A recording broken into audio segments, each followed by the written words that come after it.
రోజు టీవీలో చూసిన తర్వాత బాధ కలుగుతుంది. ఏంటంటే రేణి దేశాయి, మేనకా గాంధీ, అక్కినేని అమల గారు కుక్కలను చంపొద్దు, జంతువులను చంపొద్దు, వాటికి మాటలు రావు, ఏదో తప్పులు జరుగుతుంటే దాన్ని సరిదిద్దమని కొందరు కోర్టు కూడా పోతున్నారు. నిజమే, మూగజవుల గురించి మీరు ఇంత మాట్లాడుతున్నారు. సమాజంలో ఇక చూడండి, భార్యను చంపిన మృతదేహాన్ని సెల్ఫీ, గొంతు దున్ని బిగించి భర్త హత్య.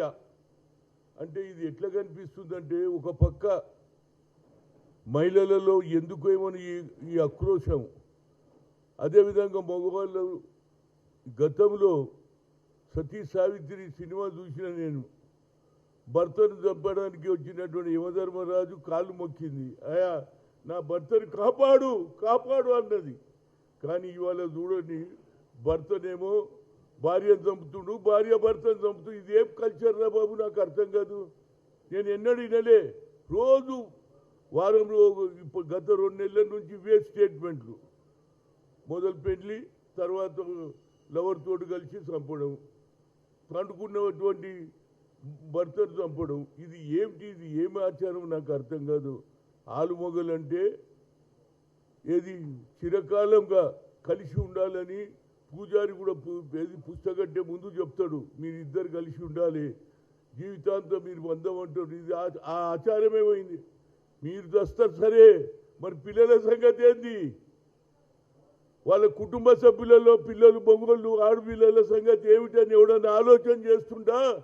అందుగురించే నా ఉద్దేశంలో మేధావులు దీని మీద ఆలోచన చేయాలి. అదేవిధంగా మహిళా సంఘాలు కూడా ఆలోచన చేయాలి. ఏంది ఇది నాకు అర్థమైతలేదు. ఒకే రోజులో ఈ పేపర్లో చూడు, భార్యను చంపిన మృతదేహంతో సెల్ఫీ, గొంతుకు చున్నీ బిగించి భర్త హత్య. ఏం సమాజం రా బాబు, నాకు అర్థం కాదు. గతంలో నేను చూసిన సినిమాలు ఎట్లుంటుండంటే, భార్యాభర్తల అనుబంధం, తల్లిదండ్రులకు ప్రేమ చేయడము, తల్లిదండ్రులకు ఏది చనిపోయే వరకు ఆదరించినటువంటి సమాజంలో మార్పు ఎందుకు వస్తుందో నాకు అర్థమైతే లేదు. ఇవాళ టీవీలు వచ్చినాయి, సెల్ఫోన్లు వచ్చినాయి, సెల్ ఫోన్లు వచ్చినాయి. కానీ కొత్త ఆచారాన్ని కాపాడడానికి ప్రతి ఒక్కరు కూడా ఇంటెలెక్చువల్స్ కానీ, అదేవిధంగా జ్యుడిషియరీలో ఉన్నట్టు లాయర్లు కానీ, మేధావులు కూడా దీంట్లో, అదే మహిళా సంఘాలు కూడా మీటింగ్లు పెట్టి, రౌండ్ టేబుల్ కాన్ఫరెన్సులు పెట్టి, సెమినార్లు పెట్టి, ఈ ఆచారం ఫినిష్ చేయకపోతే కొత్త తరం వారు కూడా ఇదే ఆలోచన చేస్తారు అంటూ నా పిల్లలు కూడా, అరే మా అమ్మనే చంపింది కదా మా నాయనను, నేనెందుకు చంపొద్దు అనే ఆలోచన వస్తుందా లేదా? కనుక నా ఉద్దేశంలో దీని మీద తప్పనిసరిగా చర్చ జరగాల్సిందే. దీని మీద ఎక్కడున్న ఒక దగ్గర మనం ఆపకపోతే మనం పాత సాంప్రదాయం, ఎవరైతే మేధావులు ఇవాళ కుక్కలను చంపొద్దనే ఆలోచన వచ్చింది, మూగజీవులను కానీ మనిషి ఉండి అన్నీ తెలుసుకున్నటువంటి మగవాళ్ళు కానీ ఆడవాళ్ళు కానీ కొత్త కల్చర్ వచ్చింది. కొత్త కల్చర్ను ఆపడానికి ప్రతి ఒక్కరు కూడా ప్రయత్నం చేయాలని కోరుతున్నాను. ఎందుకంటే రాజకీయాలు నడుస్తూనే ఉంటాయి, కానీ సమాజంలో వాళ్ళ పిల్లల భవిష్యత్తు ఏం కావాలి? తల్లిదండ్రులే కొట్లాడుతుంటే పిల్లలు కూడా అదే అలవాటు అవుతారా లేదా? రేపు పెళ్ళి అయినాక ఆయన అమ్మాయి, అరే మా అమ్మనే మా నాయనని చంపింది, నేనేం చంపొద్దు అని భర్త చంపే కల్చర్ వస్తుంది అనేది ఆవేదనతో చెప్తున్నా. దీని మీద తప్పనిసరిగా మేధావులు ఆలోచన చేయమని చెప్తున్నా.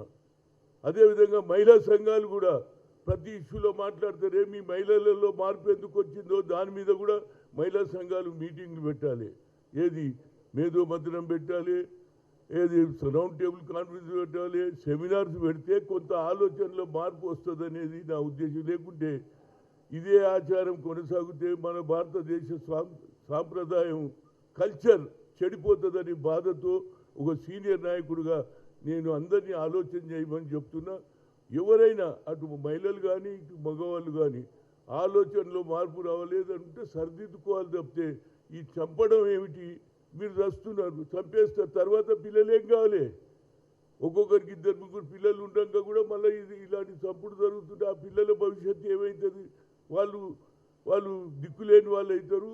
దానివల్ల నిరాశ నిస్పృహతో వాళ్ళు కూడా కొత్త కార్యక్రమాలు పెడతారు. దీనివల్ల సమాజంలో మార్పు రావాలనే ఉద్దేశంతో మేధావులను అందరినీ, అదేవిధంగా మహిళా సంఘాలను, అదేవిధంగా ఏది లాయర్స్ కూడా దీని మీద డిస్కషన్ చేయాలి. ఇది కోర్టు దాకా పోయింది, కోర్టు కూడా చివాట్లు పెడుతున్నది.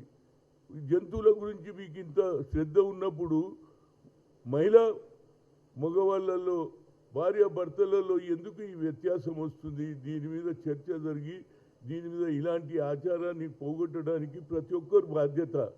మనం చూసి ఊరుకుంటూ ఇట్లనే అవుతుంది. ఒకే రోజులో ఇద్దరు చూడండి, ఇటు అటు. కనుక ఇలాంటి కల్చర్ను పోగొట్టడానికి ప్రతి ఒక్కరు కూడా ముందుకు అడిగేయాలని కోరుతున్నా. Thank you.